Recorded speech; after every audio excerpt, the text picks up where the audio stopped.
G'day guys, in this video I want to show you 3 ways that you can make your lyrics irresistible to a listener, and each of the 3 things is really simple but really effective. So let's jump straight in.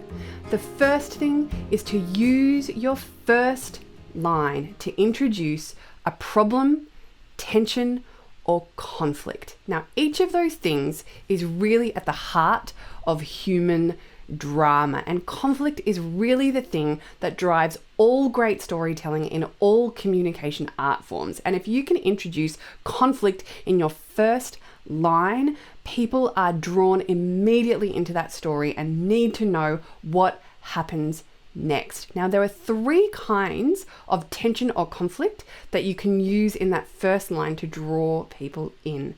The first is what I call image tension. Now, image tension is all about painting a vivid, visceral, sensory image in that first line, but one that contains tension. And one of the best ways that you can create tension, even in an image, is to make sure that that line contains an active and interesting verb. Now, I've talked about this in more detail in this video here, so you can go and check that out and spend more time with this concept.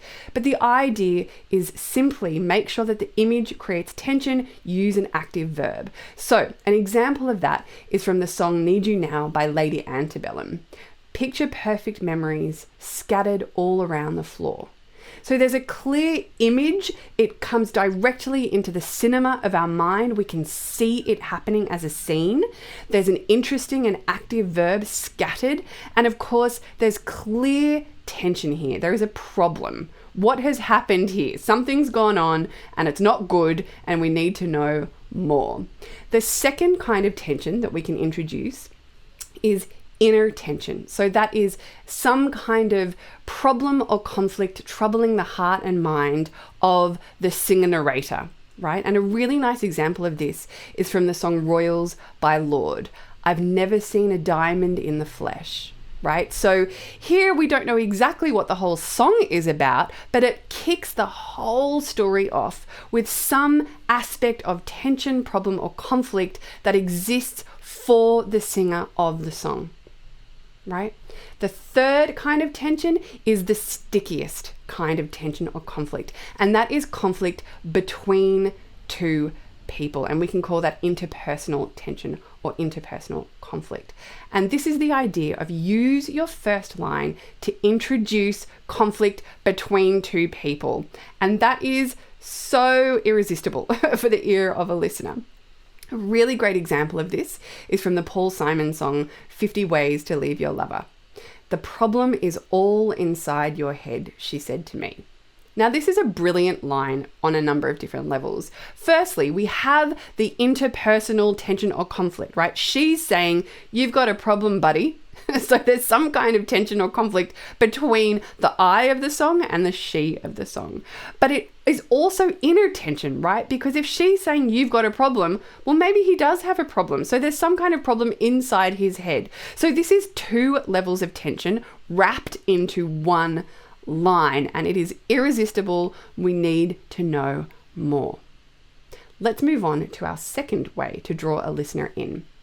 The second way that you can do this is by writing your lyric in direct address. Now, direct address is a point of view, and that point of view is using the pronouns I, me, and mine, and the pronoun you, yours, and your, right? So in direct address, the song is sung by me to you. It is a conversation between us. And when we use direct address, the focus or locus of attention of the whole song becomes our relationship. And almost always that relationship is going to involve some kind of problem, tension, or conflict. And if we put that in the first line of the song, we are now starting to draw people into the world of our song in a way that is really sticky and really attractive and really communicates. It creates emotional connection. If we look at the top 50 charts in any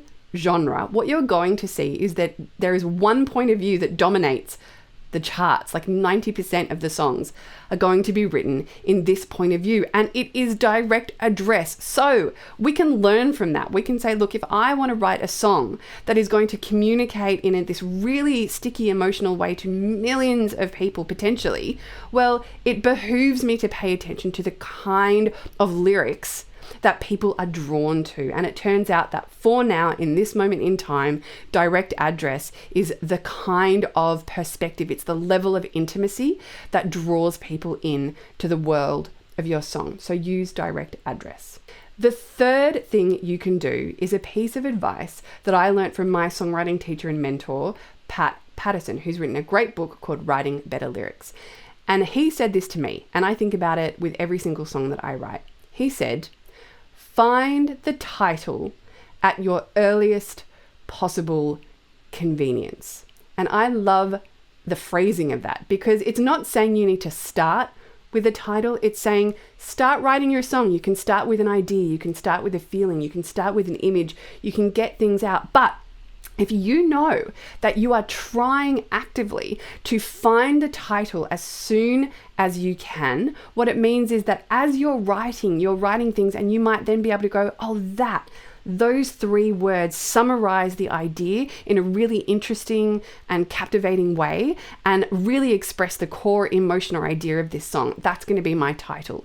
And as soon as you have decided what the title of your song is, it makes the whole songwriting process a lot easier, quite frankly, because you know what your song is about. You know what the anchor is. You know what the target is. And often what you can do is then reverse engineer the song. You can make sure that every single verse that you write and every single word you put in your verse is leading meaningfully towards that target. And when your lyrics become unified around a singular message or a singular theme, they become extremely sticky, extremely communicative, and extremely emotional as well. Because a song is not a short story. It's not a personal essay. It's not a blog post. A song is 3.5 to 4 minutes in which to get people to feel thought, to be moved by emotion.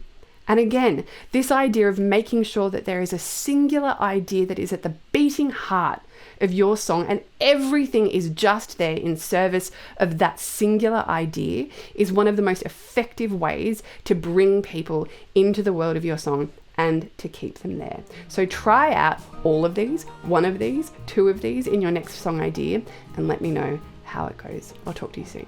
Bye.